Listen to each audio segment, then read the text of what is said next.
अस्सलाम वालेकुम ख़वातीन वज़ात, आप देख रहे हैं स्पोर्ट्स बज़। मैं हूं हसनैन लियाकत और आज पाकिस्तान की टीम ने शानदार खेल पेश किया। जहां तक बॉलिंग की बात है, लेकिन बॉलर्स ने जब अपना काम दिखाया तो बैटर्स एकदम से जो है पाकिस्तान को मायूस करते हैं। पाकिस्तान के बॉलर्स को उन्होंने मायूस किया, पाकिस्तान के शायकीन को उन्होंने मायूस किया।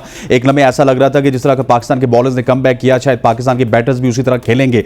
लेकिन एक तरफ पाकिस्तान के बॉलर्स हैं जो कि 10 विकेट लेने में कामयाब हुए, दूसरी तरफ पाकिस्तान के बैटर्स हैं जो कि कुछ भी ना कर सके। एक पार्टनरशिप ऐसी लगी जहां पर हमें ये लग रहा था कि शायद पाकिस्तान कुछ देर तक मजामत करेगा, लेकिन उसके बाद ऐसा ना हुआ। 250 रन पे 4 खिलाड़ी आउट थे ऑस्ट्रेलिया के। उसके बाद 318 रन पे ऑस्ट्रेलिया को आउट किया है पाकिस्तान के बॉलर्स ने। और शाबाश देनी होगी यहां पर शाहीन शाह अफरीदी को, जिन्होंने 2 विकेट्स लिए। मीर हमजा ने 2 विकेट्स लिए, उसके बाद हसन अली ने 2 विकेट्स लिए और आगा सलमान ने 2 विकेट्स लिए। पिछले मैच में डेब्यू करने वाले आमिर जमाल 3 विकेट्स लेने में कामयाब हुए और पाकिस्तान ने यूं सिर्फ 68 रन के एवज 6 खिलाड़ियों को आउट किया। उसके बाद जब पाकिस्तान की ओपनिंग शराकतदारी का आगाज हुआ तो इमाम उल हक जल्दी आउट हुए। 10 रन बनाकर इमाम उल हक आउट हुए और 34 रन पे हमारी पहली विकेट गिरी। लेकिन उसके बाद एक सेटलमेंट हुई क्रीज पे। अब्दुल्ला शफीक एक तरफ से डटे रहे, दूसरी तरफ से कप्तान शान मसूद डटे रहे और बड़ी खूबसूरती से उन्होंने ऑस्ट्रेलियन बॉलर्स को जो है वो तंग भी किया, उनके खिलाफ शॉट्स भी खेले। लेकिन उसके बाद अब्दुल्ला शफीक को बाकायदा से ट्रैप किया गया। 124 रन पे पाकिस्तान के 1 खिलाड़ी आउट थे। उसके बाद अब्दुल्ला शफीक 62 रन बना के आउट हुए। अब्दुल्ला शफीक के बाद फिर किंग बाबर आजम आए और उम्मीदें ये थी कि बाबर आजम 1 साल बाद शायद कोई सेंचुरी लगाने में कामयाब होंगे, 50 लगाने में कामयाब होंगे। लेकिन आज वो 1 रन बनाकर वापस जो है वो चले गए। उसके ऊपर तो हम ज़रूर बात करेंगे। शान मसूद ने आज 50 लगाई, काफ़ी अरसे बाद बड़े ज़बरदस्त इंटेंट के साथ नज़र आ रहे थे, लेकिन उन्होंने भी अपनी विकेट गंवा बैठी। सऊद शकील की अगर बात की जाए तो सऊद शकील 20 रन मुसलसल बना रहे थे, हर मैच में बना रहे थे। लेकिन आज सऊद शकील भी 9 रन बनाकर वापस आउट हो गए और सलमान अली आगा भी नहीं चल सके। अगर मैं थोड़ा सा प्रिसाइसली बाबर आजम के हवाले से बात करना चाहूं तो बाबर आजम पाकिस्तान की जो बैटिंग लाइनअप है इसकी बैकबोन समझे जाते हैं। बाबर आजम ने आखिरी सेंचुरी 26 दिसंबर 2022 को कराची में न्यूजीलैंड के खिलाफ लगाई थी, जहां पर उन्होंने 161 रन की इनिंग्स खेली थी। उसके बाद 9 इनिंग्स में बाबर आजम मुसलसल फेल होते हुए नजर आ रहे हैं। ना सिर्फ बाबर आजम सेंचुरी बनाने में नाकाम हैं, बल्कि आखिरी 9 इनिंग्स में बाबर आजम 50 बनाने में भी नाकाम रहे और एक दफा बाबर आजम ने 39 का हिस्सा टच किया है। 9 इनिंग्स में बाबर आजम का स्कोर रहा 14, 24, 27, 13, 24, 39, 21, 14 और 1। ये बाबर आजम की 9 इनिंग्स हैं। एक तरफ हम सरफराज अहमद को 4 इनिंग्स पे ड्रॉप कर देते हैं और दूसरी तरफ बाबर आजम के लिए कानून डिफरेंट है, क्योंकि वो सुपरस्टार हैं और पाकिस्तान में उनका फैन क्लब उनको किंग के नाम से पुकारता है। ये अलग बात है कि बाबर आजम ओडीआई में 19 सेंचुरीज लगा चुके हैं। टेस्ट क्रिकेट में भी उनकी कारकर्दगी बड़ी अच्छी थी, लेकिन पै दर पे फेल होते हुए बाबर आजम की जो एवरेज है वो भी टेस्ट क्रिकेट में बहुत ज़्यादा स्ट्रगल कर रहे हैं और एवरेज उनकी दिन ब दिन नीचे आ रही है। अगर बाबर आजम परफॉर्म नहीं करेंगे तो बाबर आजम को भी रेस्ट करवाने के बारे में सोचा जा सकता है। अगली 3 इनिंग्स बाबर आजम के पास मौजूद हैं, अगली 3 इनिंग्स रिजवान के पास मौजूद हैं। अगर रन्स करेंगे तो न्यूजीलैंड में अपनी मनमानी तो ज़रूर कर सकेंगे, रन्स नहीं करेंगे तो फिर मनमानी करेंगे मोहम्मद हफीज़ एंड कंपनी, क्योंकि बाबर आजम अगर रन्स नहीं करते तो फिर उनकी ओपनिंग स्लॉट भी T20 में जा सकती है। और ये एक बहुत बड़ा सवालिया निशान है बाबर आजम की परफॉर्मेंस के ऊपर। और T20 क्रिकेट की बात की जाए तो बाबर आजम अगर एज ए ओपनर नहीं आएंगे तो वो कहीं पे भी टीम में एडजस्ट नहीं हो सकते। उनके ऊपर बहुत ज़्यादा प्रेशर है और वो प्रेशर से किस तरह निकलेंगे ये एक बहुत बड़ा सवालिया निशान है। और इसी के साथ तमाम तर बैटिंग की अगर बात की जाए तो एक जुमला में कहूँगा पाकिस्तान की बैटिंग के हवाले से कि पाकिस्तान की बैटिंग और चाइना की प्रोडक्ट एक ही तरह की है कि चले तो चांद तक, ना चले तो शाम तक। और ये सिलसिला जो है पाकिस्तान टीम का आज से नहीं है, ये सिलसिला पाकिस्तान टीम का पिछले 30 साल, 40 साल या 50 साल की हिस्ट्री निकाल लें तो पाकिस्तान की टीम इसी तरह परफॉर्म करती आ रही है। जो लोग कहते थे कि 2019 से लेकर 2023 तक बाबर आजम की कप्तानी में पाकिस्तान की टीम ने शानदार परफॉर्म किया, तो उनके लिए अर्ज यह है कि उस वक्त पाकिस्तान की पिचेस पे पाकिस्तान की जो बिल्कुल बैटिंग पैराडाइज विकेट्स हैं उन पे या तो हमने क्रिकेट खेली या फिर जिम्बाब्वे में जाके जिम्बाब्वे के खिलाफ क्रिकेट खेली या फिर साउथ अफ्रीका में जाके साउथ अफ्रीका की लो टीम्स के खिलाफ क्रिकेट खेली। जब सेना कंट्रीज की बात की जाए, इंग्लैंड और न्यूजीलैंड और ऑस्ट्रेलिया के खिलाफ पाकिस्तान की परफॉर्मेंसेज बिल्कुल दीदी नहीं है। इंग्लैंड आया घर में हमें मार के गया, ऑस्ट्रेलिया आया घर में हमें मार के गया और अब हम ऑस्ट्रेलिया में दूसरे टेस्ट मैच में भी कुछ खास कारकर्दगी दिखा नहीं सके। और ये तमाम तर इशूज़ हैं जिनके ऊपर आज हम बात करेंगे और ये इशूज़ ऐसे हैं जो कि अब पूरा पाकिस्तान इस हवाले से बात करते हैं। और मैं समझता हूं कि बाबर आजम को, मोहम्मद रिजवान को, इमाम उल हक को, सलमान अली आगा को अपनी जो पोजीशंस हैं इन पे रहने के लिए अब जस्टिफिकेशन देनी होगी अपने बल्ले से। अगर आप जस्टिफिकेशन बल्ले से नहीं देंगे तो फिर बहुत ज़्यादा मुश्किलात हो जाएंगी आपको और आप शायद हो सकता है कि आपको भी रेस्ट दी जाए या फिर डोमेस्टिक क्रिकेट में भेजा जाए, जिस तरह आज पाकिस्तान के बहुत सारे सुपरस्टार डोमेस्टिक क्रिकेट में परफॉर्म करें। इसके अलावा बहुत सारे और भी इश्यूज हैं जिनके ऊपर हम बात करेंगे इस प्रोग्राम में आगे जाकर। ख़वातीन हज़रात, यहाँ पर वक्त हुआ चाहता है एक शॉर्ट सी कमर्शियल ब्रेक लेते हैं और ब्रेक पे आएंगे तो हमारे साथ मेहमान मौजूद होंगे और इन सब सवालात का हम जवाब उनसे लेने की कोशिश करेंगे। Stay with us. Welcome back to show. ख़वातीन हज़रात, प्रोग्राम के आगाज़ में हमने बहुत सारे ऐसे सवाल रखे आपके सामने, अब जिनके हम जवाब जो है वो तलाश करने की कोशिश करेंगे, क्योंकि आज पाकिस्तान का जो पहला सेशन था आज के मैच का, वो पाकिस्तान ने अपने नाम किया। पाकिस्तान के बॉलर्स ने बड़ी शानदार कारकर्दगी का मुजाहरा किया, लेकिन उसके बाद पता नहीं क्या हो जाता है पाकिस्तान की बैटिंग को। अबू बकर बिन तलत हमारे साथ मौजूद है, स्पोर्ट्स जर्नलिस्ट है, पाकिस्तान में भी और पाकिस्तान से बाहर बहुत सारी जगहों पे ये विजिट भी कर चुके हैं, पाकिस्तान टीम के टूर्स को कवर कर चुके हैं। अबू बकर, आपको खुशामदीद कहते हैं। सबसे पहले मुझे बताइएगा कि पहला सेशन पाकिस्तान के नाम ज़रूर रहा, लेकिन उसके बाद लग ये रहा था कि आज जो ऑस्ट्रेलिया का स्कोर है उस पर पाकिस्तान एक दफ़ा फिर जो है ऑस्ट्रेलिया पे शायद सबकत ले जाए। पाकिस्तान का जिस तरह से आगाज़ रहा, लेकिन बॉलर्स की जो मेहनत थी उस पर पानी फिरता हुआ मैं नजर आया। हसनैन, जब आप टेस्ट मैच जीतने की बात करते हैं और टेस्ट मैच जब आप ऑस्ट्रेलिया में सीरीज खेल रहे हो, इन ऑस्ट्रेलिया अगेंस्ट ऑस्ट्रेलिया, तो भी छोटी छोटी मोमेंट्स बहुत इंपॉर्टेंट होती हैं और सेशन बाय सेशन आपको जो अपने आप को बिल्कुल अप टू द मार्क रखना पड़ता है। जैसे कि आपने बात की, बॉलर्स ने बहुत अच्छी परफॉर्मेंस पेश की और ऑस्ट्रेलिया को रिस्ट्रिक्ट किया, ऑल्दो कि ऑस्ट्रेलिया एक टाइम पे ऐसा लग रहा था कि बड़ा स्कोर करने को जा रहा है, लेकिन उस बॉलिंग की जो अच्छी परफॉर्मेंस है हमारे बैट्समैन ने अनडन कर दिया। एक टाइम ऐसा आ गया था कि पाकिस्तान इस मैच को डोमिनेट कर सकता था, अच्छा बड़ा स्कोर करके ऑस्ट्रेलिया को अंडर प्रेशर ला के इस मैच में अपनी पोजीशन को बहुत स्ट्रांग कर सकता था। लेकिन हमने देखा कि हम इससे पहले भी जैसे काफी देखते आ रहे हैं कि ऑस्ट्रेलिया को आर्ट आता है हसनैन के वो बड़े मैचेस में क्रंच सिचुएशंस में कैसे कमबैक किया जाए। हम उनकी बॉलिंग देख रहे थे, जो पाकिस्तान के बैट्समैन को उन्होंने बिल्कुल आउट किया, तो बिल्कुल डिसिप्लिन के साथ लाइन एयर लेंथ की जो एक्यूरेसी है बहुत कमाल की थी। ऑल्दो पाकिस्तान ने भी अच्छी बॉलिंग की, ऑस्ट्रेलिया को बोल्ड आउट किया, लेकिन पाकिस्तान की बॉलिंग में हसनैन बहुत ज्यादा विविडनेस नजर आई। हमने बहुत ज्यादा एक्स्ट्रास भी दिए, बहुत कम देखने को मिलता है कि किसी मैच में 10 से ज्यादा वाइड्स आपको नजर आए। ये छोटी छोटी इंपॉर्टेंट मोमेंट्स होती हैं, क्रंच सिचुएशंस होती हैं जो आपको मैच से आउट कर सकती हैं या मैच से इन कर सकती हैं। पाकिस्तान के बैट्समैन की बात करता चलो, मैच बाय मैच हसनैन इनका कॉन्फिडेंस नीचे जाता हुआ दिखाई दे रहा है। उसका रीजन ये है कि एक ही चीज आपको बड़ा इंपैक्ट क्रिएट करने में, अपने पोजीशन में स्ट्रांग रख सकती है, वो होती है अगर आप स्कोर कर सकें। Babar Azam leading from the front, बड़े बैट्समैन, बहुत ज्यादा उनसे होप्स थी, लेकिन ऐसा लग रहा है कि कैप्टनसी लेने के बाद तो बिल्कुल बाबर आजम का कॉन्फिडेंस लेवल शैटर हो गया है। अब बाबर आजम के लिए एक चैलेंज उनके सामने है कि उन्हें प्रूव भी करना है कि कैप्टनसी के चैलेंज खत्म होने के बाद भी बाबर आजम की कैपेसिटी, पोटेंशियल वही है जिस वजह से उनको किंग कहा जाता है। लेकिन वो एक मैच इनिंग्स ड्यू है जिसकी वजह से बाबर आजम में हमें वो स्पार्क नजर आए और टीम को भी सपोर्ट मिले। अंडर प्रेशर हो गई है हमारी टीम, दोबारा वही सिचुएशन है, बैक टू स्क्वायर वन हम चले गए। और ऐसा बाबर आजम के ऊपर तो मैं डिटेल में बात करना चाहता हूं, लेकिन मुझे जरा थोड़ा सा बॉलिंग के हवाले से बताइएगा कि आज जो पिछले 2 दिन में मैं पाकिस्तान की बॉलिंग देख रहा हूं, पाकिस्तान ने डिसिप्लिन बॉलिंग जरूर की है, लेकिन 52 एक्स्ट्रास भी दिए।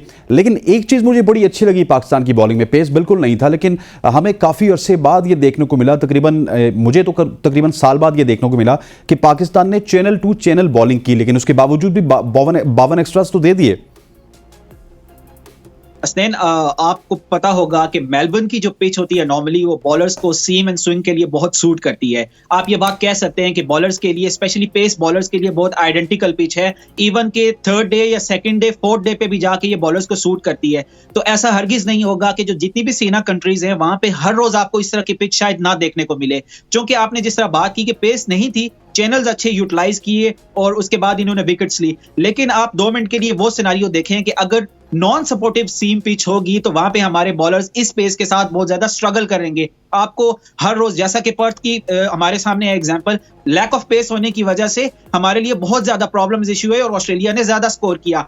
आज आप stand out bowler again Aamir Jamal की हम तारीफ करनी चाहिए हमें कि आमिर जमाल ने बहुत अच्छी पेस के साथ, लाइन के साथ और लेंथ के साथ बॉलिंग की। ऑल्दो 3 विकेट्स लिए उन्होंने, लेकिन उनका इंपैक्ट बहुत ज्यादा था। शाहीन अफरीदी से 25 से ज्यादा ओवर कराए गए। हसनैन, ये मेरे लिए थोड़ा सा एक सॉर्ट ऑफ कंसर्न है कि शाहीन अफरीदी की जो पेस कम हो रही है, ऐसा लग रहा है कि शायद वो 100% उस तरह फिट नहीं है जिसकी वजह से वो पेस जनरेट कर सकें। आपको याद होगा लेकिन कि अबू बकर यही शाहीन आपको अफरीदी आराम से 136 140 की गेंद हमें वर्ल्ड कप में करते हुए नजर आए। कहीं शाहीन अफरीदी अपने आप को T20 के लिए सेव तो नहीं कर रहे। मुझे तो यही लग रहा है कि उनको जो कप्तानी मिली है उसके बाद वो ज्यादातर फोकस या ज्यादातर जोर वो 4 ओवर्स में लगाना चाहते हैं, जो कि आगे 5 T20s में लगाएंगे या फिर वर्ल्ड कप में जाके लगाएंगे, क्योंकि यही शाहीन अफरीदी थे वर्ल्ड कप में। ठीक है, इन्होंने विकेट्स नहीं लिए, लेकिन 140 तो क्लिक कर रहे थे। 128-30 वाला शाहीन शाह अफरीदी हमने वर्ल्ड कप में नहीं देखा। हसनैन, प्लेयर्स ने भी और बोर्ड्स की भी, ये दोनों के ऊपर रिस्पॉन्सिबिलिटी है। वंस फॉर ऑल ये चीज डिसाइड करनी पड़ेगी कि उसने कौन सी क्रिकेट खेलनी है। उसने पाकिस्तान को अगर रिप्रेजेंट करना है तो ये स्ट्रैटेजी बिल्कुल ही एक बहुत ही सेल्फिश स्ट्रैटेजी नजर आ रही है कि आप सिर्फ T20 या व्हाइट बॉल क्रिकेट में अपने आप को रिस्ट्रिक्ट करें। अगर आपने पाकिस्तान को रिप्रेजेंट करना है तो रेड बॉल क्रिकेट तो आपका एक क्रेज होना चाहिए, आपकी एक ग्रेस होनी चाहिए। जिस तरह कहा जाता है कि जितने भी हमारे लेजेंडरी प्लेयर्स हैं वो तो ड्रीम करते थे कि हम रेड बॉल क्रिकेट में अपनी टीम को रिप्रेजेंट करें। अगर इस तरह की सिचुएशन रहेगी तो इसका मतलब है ये 100% बात ठीक है कि आपकी जो बॉडी है और आपकी जो फिटनेस है वो अप टू द मार्क इसलिए नहीं है कि आप रेड बॉल क्रिकेट में ज्यादा अरसे तक अपने आप को कैरी कर सकें। अगर ये सिचुएशन होगी तो पाकिस्तान की टीम टेस्ट क्रिकेट में बहुत ज्यादा मुश्किलात से दो चार हो जाएगी। ऑस्ट्रेलिया की एग्जांपल आपके सामने है हसनैन, के एक कंसिस्टेंसी उनकी टीम में चेक करें। पाकिस्तान के साथ इशू ये है कि जो भी नई सीरीज आती है उसमें 70% आपकी टीम में नए चेहरे देखने को मिलते हैं। आप यहां से अंदाजा लगा लें कि हमारी प्लानिंग में लैक ऑफ कंसिस्टेंसी कितनी ज्यादा है। वार्नर रिटायर होने को हैं और उनके पूल का ये आलम है कि 4 से 5 बंदों के दरमियान इतना टफ कंपटीशन है कि कौन बंदा वार्नर को रिप्लेस करेगा। ये है उनकी पूल स्ट्रेंथ और बेंच स्ट्रेंथ। हमारे यहां तो ये सिचुएशन हो जाती है कि अगर एक बॉलर या एक बैट्समैन बाहर चला जाए तो उसकी एडजस्टमेंट में 3 से 4 प्लेयर्स की रीशफलिंग हो जाती है। तो ये बहुत ज्यादा प्रॉब्लमैटिक है पाकिस्तान के लिए और इसको सेटल करना पड़ेगा, वरना पाकिस्तान के लिए फ्यूचर में बहुत ज्यादा मुश्किल होगी। सर, अगर आपने रेड बॉल क्रिकेट की बात की, आमिर जमाल परफॉर्म कर रहे हैं, खुरम ने परफॉर्म किया, आप ये देखिए ना कि आपके जो 4-5 साल पहले आपकी डोमेस्टिक में बैकलैश आया था वो अभी आके आपकी क्रिकेट पे वाजे हो रहा है। आपने डिपार्टमेंट क्रिकेट को खत्म किया, रीजन को स्टार्ट किया। मुझे ये बताएं, बाबर आजम ने कितने फर्स्ट क्लास मैचेस खेले हैं, शाहीन शाह अफरीदी ने कितने ज्यादा फर्स्ट क्लास मैचेस खेले, नसीम शाह ने कितने ज्यादा खेले। तो जब आप फर्स्ट क्लास को इज्जत नहीं देंगे तो डेफिनेटली आप आके रेड बॉल में बहुत ज्यादा स्ट्रगल करेंगे। आपको प्रॉपर फर्स्ट क्लास क्रिकेट को इज्जत देनी होगी। फर्स्ट क्लास के परफॉर्मेंस को आप रेड बॉल और ओडीआई में यूज करें। पीएसएल के परफॉर्मेंस को अगर आप T20 में यूज करना चाहते हैं तो कर लें। इस तरह जाके प्रॉब्लम सॉल्व होगी। जिस तरह हम कर रहे हैं इस तरह प्रॉब्लम सॉल्व नहीं होता हुआ नजर आ रहा।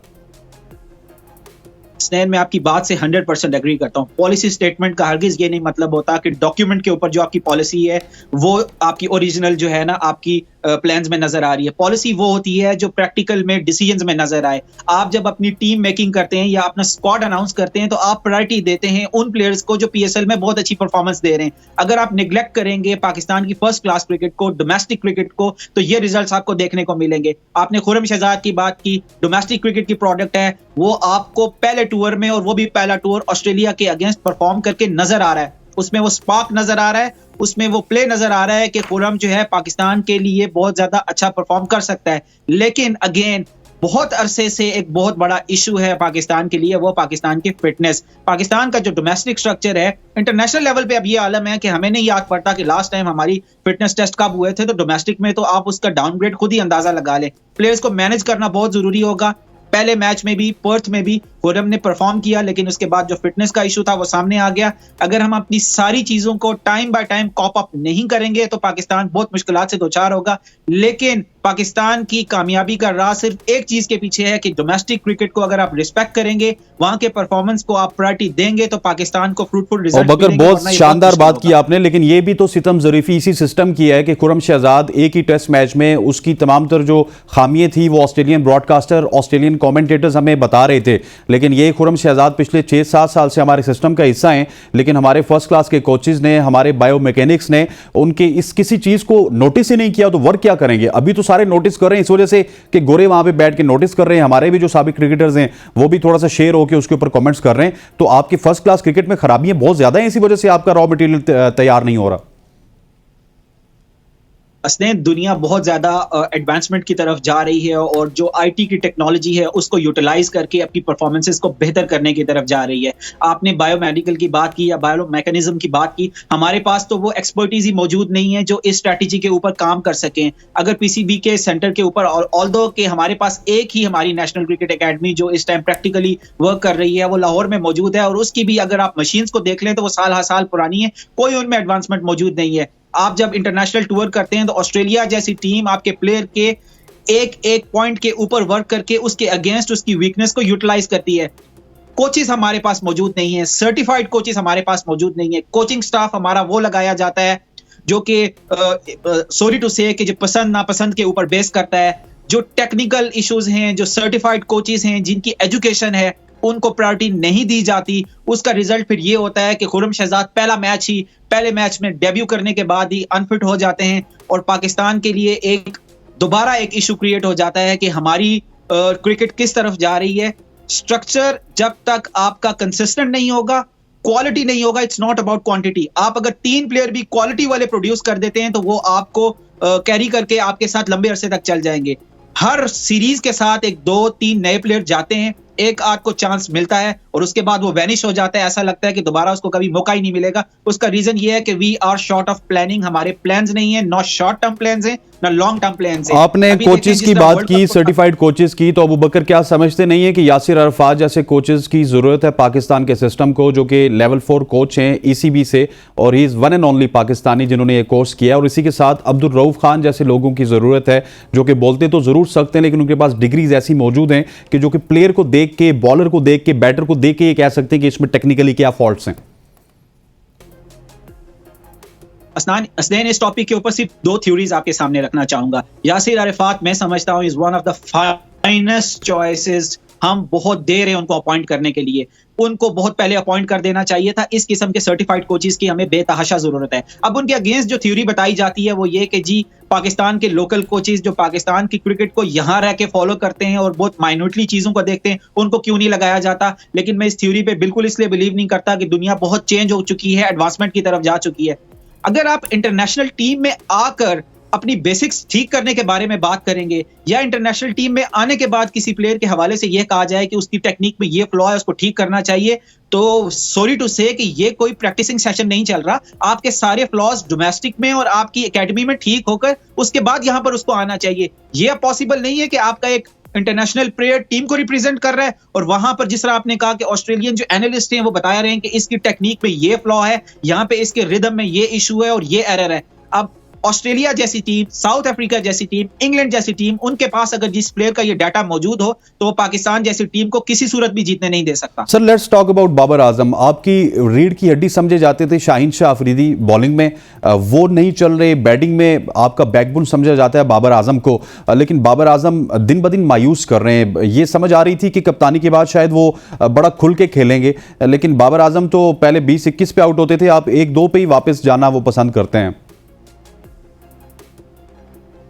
अस्तेन, विराट कोहली की अगर रीसेंट पास्ट में बात की जाए या उससे भी अगर हम थोड़ा सा पहले चले जाए, मैं एशियन प्लेयर्स की इसलिए एग्जांपल दे रहा हूं कि काफी हद तक हमारे सिस्टम में सिमिलैरिटीज हैं। या सचिन तेंदुलकर की बात की जाए तो उन्होंने कभी भी अपने आप को उस तरह नहीं समझा कि मैं इतना बड़ा स्टार हूं और अगर मेरा कोई पर्पल पैच या बैड पैच चल रहा है तो मैं वापस जाकर डोमेस्टिक में अच्छा परफॉर्म करके, मेहनत करके, या जहां पे लैग कर रहा हूं उसको दोबारा इंप्रूव करके टीम में वापस आऊं। लेकिन हमारे यहाँ अनफॉर्चुनेटली जब स्टार का एक टैग साथ लग जाता है तो वो प्लेयर तौहीन समझता है अपनी डोमेस्टिक क्रिकेट को खेलने की, फर्स्ट क्लास क्रिकेट को खेलने की, या फर्स्ट क्लास के प्लेयर्स के साथ डग आउट शेयर करना अपनी डिसरिस्पेक्ट फील करता है। यहां पर मुझे ऐसा लग रहा है कि कॉन्फिडेंस उनका लो से लो होता जा रहा है, बॉलिंग में शाहीन का और बैटिंग में बाबर आजम का, और ये पाकिस्तान के लिए ना सिर्फ डैमेजिंग होगा बल्कि उनकी अपनी परफॉर्मेंस के लिए भी और अपना जो उनके साथ एक कैलिबर है उसके लिए भी बहुत ज्यादा डैमेजिंग होगा। जब बाबर आजम ऑस्ट्रेलिया में गए थे तो एक हैवी एवरेज लेकर साथ गए थे। इस टूर में उनकी सक्सेस ना होने की वजह से उनकी एवरेज पे भी बहुत असर पड़ेगा। तो अब ऐसा तो पॉसिबल है नहीं कि सारे के सारे मैचेस आपको एशियन कंडीशंस में या होम सॉइल में आपको मिले। आपने इन कंट्रीज में आपको खेलना है और अगर आप इसी तरह परफॉर्म करेंगे तो पाकिस्तान के लिए तो शायद ये मुश्किलात सामने आ जाएं कि अब बाबर आजम के हवाले से किस किस्म का जो है ना डिसीजन लिया जाए। आखिरी 161 रन की इनिंग्स उन्होंने कराची में खेली थी 26 दिसंबर 2022 को, और 26 दिसंबर 2022 से लेकर आज हम 27 दिसंबर 2023 में बैठे हुए। बाबर आजम सेंचुरी तो क्या 50 भी लगाने में नाकाम रहे हैं। और अबू बकर, मैं एक पॉइंट आपको बताता हूं, बाबर आजम कहीं भी मुझे आउट ऑफ फॉर्म नहीं लगे। वो आते हैं, आज वो उनको बहुत ही अर्ली आउट कर दिया गया, वो आते हैं बड़ी खूबसूरत, वो कवर ड्राइव खेलते हैं, ऑन साइड पे शॉट्स खेलते हैं और इतना चीपली विकेट देते हैं। आप अगर बाबर आजम के कैलिबर के प्लेयर हैं, आपको लोग अगर किंग कहते हैं, जो उनका फैन क्लब है, तो आपको उसको जस्टिफाई भी तो करना चाहिए ना। आप अगर इस तरह आउट होते रहेंगे तो फिर खुदा ना खास्ता ये पाकिस्तान है 6 महीने बाद फिर यही होगा कि बाबर आजम भी टीम से बाहर हैं, अहमद शहजाद की तरह डोमेस्टिक क्रिकेट खेल रहे हैं, और उसके बाद हम उनके इंटरव्यूज लेते होंगे कि बाबर आप कब कम बैक कर रहे हैं। जीसीबी कंडीशंस की, पिच कंडीशंस की, और जहां पे आप टूर कर रहे होते हैं वहां की अडॉप्टेबिलिटी बहुत इंपॉर्टेंट होती है, और जिस टीम के अगेंस्ट आप खेल रहे होते हैं उसके अगेंस्ट आपकी वर्किंग बहुत इंपॉर्टेंट होती है। डाटा इज एवरीथिंग आजकल के दौर में। आपने देखे कमिंस बॉलिंग करवा रहा है, हैजलवुड बॉलिंग करवा रहा है, तो वो ट्रैप करके आपको आउट करते हैं। वो एक ही चैनल पे 5 बॉल्स करवा के उसी सेम चैनल से इन स्विंग करके या आउट स्विंग करके आपको ट्रैप करते हैं। ये अब आपका बीइंग अ प्लेयर और बीइंग अ स्टार आपकी रिस्पॉन्सिबिलिटी है कि आपने इसको काउंटर करना है और चीजों को न्यूट्रलाइज करना है। Same is with Salman Ali Agha. मुझे देखने में नजर आ रहा है कि वो शायद ये अंडरस्टैंड नहीं कर पा रहे कि एशियन कंडीशंस और ऑस्ट्रेलियन कंडीशंस में फर्क होता है, बाउंस में भी फर्क होता है और पेस में भी फर्क होता है। पाकिस्तान के ज्यादातर प्लेयर्स या तो ट्रैप हो रहे हैं स्विंग की वजह से, और या फिर पेस से भी जो है ना वो बीट हो रहे हैं। इमाम उल हक की एग्जांपल आपके सामने है हसनैन, और ये अगर बंदा एक पेस से बीट हो रहा हो तो इसका मतलब है कि उसका आई कांटेक्ट उस तरह नहीं है, और फिटनेस के भी इश्यूज हैं। मैं बार बार फिटनेस का इस वजह से जिक्र कर रहा हूं कि अब आजकल की मॉडर्न डे क्रिकेट में अगर आपकी फिटनेस में क्वेश्चन मार्क है या आप थोड़े से भी लैग कर रहे हैं तो आप ये मॉडर्न डे क्रिकेट कंपीट नहीं कर सकते। ऑस्ट्रेलियंस को आप देखें, इतने बड़े अच्छे बॉलर, इतने तगड़े बॉलर, बैट्समैन होने के बावजूद वो कभी उनके अंदर स्टार वाली फीलिंग नहीं आएगी हसनैन। वो अपने आप को डेली वर्कआउट, अपनी प्रैक्टिस में किसी किस्म की कोताही नहीं करते। यहाँ पे बहुत ज्यादा इश्यूज इन्वॉल्व हो जाते हैं, और क्रिकेट से हटकर जो बहुत ज्यादा चीजें होती हैं वो आपके सराउंडिंग्स में जो घूमना शुरू हो जाती हैं, और आप एक अननेसेसरी किस्म की सिचुएशन अपने लिए क्रिएट करके बर्डन, प्रेशर बना के बैड परफॉर्मेंस का एक जो है ना रिजल्ट हमारे सामने आ जाता है। बाबर आजम के साथ भी वैसे है। पाकिस्तान के लिए बहुत जरूरी है, और उससे भी ज्यादा बाबर आजम की पर्सनल कैपेसिटी के लिए जरूरी है कि वो अपनी एक बड़ी इनिंग्स जो नेक्स्ट सेकंड इनिंग्स में ही उनकी ड्यू है वो उसको करें, ताकि वो एक अच्छी स्टेटमेंट देकर जाएं कि वो फॉर्म में भी मौजूद हैं, और इस किस्म की जो क्वेश्चंस रेज होना शुरू वीक एरर्स जैसा लेफ्ट आर्म स्पिनर और इसी तरह फास्ट बॉलर्स के बाबर आजम के अगेंस्ट बॉलर्स ने पकड़ लिए और वो ट्रैप करके बकर जाते जाते मुझे ये बताइएगा कि आपको क्या लगता है कल रिजवान और आमिर जमाल कितना सरवाइव करेंगे, और क्या कुछ खसारे से पाकिस्तान की टीम निकलेगी, या फिर पाकिस्तान सुबह हम उठेंगे तो ये 4 खिलाड़ी आउट होंगे और वापस ऑस्ट्रेलिया को आउट करने की तलाश में होंगे पाकिस्तान के बॉलर्स। हसनैन, मैं आपको श्योरिटी करता हूं कि ऑस्ट्रेलियन टीम जब वापस डगआउट में गई होगी तो उन्होंने जाके रिलैक्स नहीं किया होगा। उन्होंने नेक्स्ट डे की प्लानिंग में और डाटा के साथ प्लानिंग में देखा होगा कि रिजवान ने अभी तक की जो इनिंग खेली है उसमें स्ट्रांग होल्ड उनका क्या था, और अगर कोई वीक लिंक था तो वो क्या था। वो बिल्कुल भी पाकिस्तान को ये चांस नहीं देंगे कि दोबारा, क्योंकि जब पाकिस्तान की बैटिंग स्टार्ट हुई तो पाकिस्तान इस टेस्ट मैच को, इस इनिंग्स को डोमिनेट कर रहा था, लेकिन जब बैक टू बैक 2 विकेट्स गिरी तो ऑस्ट्रेलिया ने वापस कम बैक किया। अब रिजवान और आमिर जमाल अगर लंबी एक इनिंग्स खेलते हैं और पाकिस्तान अगर ऑस्ट्रेलिया का स्कोर भी लेवल करता है तो पाकिस्तान इस मैच में वापस आ सकता है, लेकिन अगेंस्ट ऑस्ट्रेलिया ये इतना आसान नहीं होगा। ऑस्ट्रेलिया बिल्कुल चाहेगा, वो एक प्लान के साथ वापस आएंगे, सुबह के अर्ली विकेट, दोनों में से एटलीस्ट एक अर्ली विकेट जरूर गिराएं, क्योंकि जिस रिदम से रिजवान खेल रहे हैं, बहुत अच्छा स्ट्रोक मेक कर रहे हैं। आमिर जमाल ने फर्स्ट क्लास में भी दिखाया, और आमिर जमाल के अंदर ये कैपेसिटी मौजूद है कि वो लंबी इनिंग्स खेल सकते हैं। तो अगर पाकिस्तान के पास कोई एक पॉइंट है या एक कोई सिनारियो है जिसमें वो इस टेस्ट मैच में सरवाइव कर सकता है तो वो ये रिजवान और आमिर जमाल की इनिंग्स है, पार्टनरशिप है। अगर ये कैरी हो सकती है, यहां से लंबी जा सकती है, तो पाकिस्तान के इस टेस्ट मैच में चांसेस हैं। वरना मुझे लग रहा है कि शायद ये एक रिजल्ट ओरिएंटेड मैच चौथे दिन ही हो जाए। ठीक, बहुत बहुत शुक्रिया। अबू बकर बिन तलत हमारे साथ मौजूद थे, जो कि बता जो सर्वाइवल है पाकिस्तान का वो रिजवान और आमिर जमाल पर है, और बिल्कुल ठीक कह रहे हैं कि आमिर जमाल और रिजवान जितनी देर तक विकेट पे मौजूद रहेंगे पाकिस्तान ये टेस्ट मैच बचाने में कामयाब हो सकता है, क्योंकि ये जो लीड है अगर पाकिस्तान ख़त्म करेगा तो उसके बाद जाके अगला सिनेरियो क्लियर होगा। ख़वातीन-ओ-ज़ात, आज के प्रोग्राम से इतना ही। मुझे और मेरी पूरी प्रोडक्शन टीम को इजाज़त दीजिए। अल्लाह हाफ़िज़।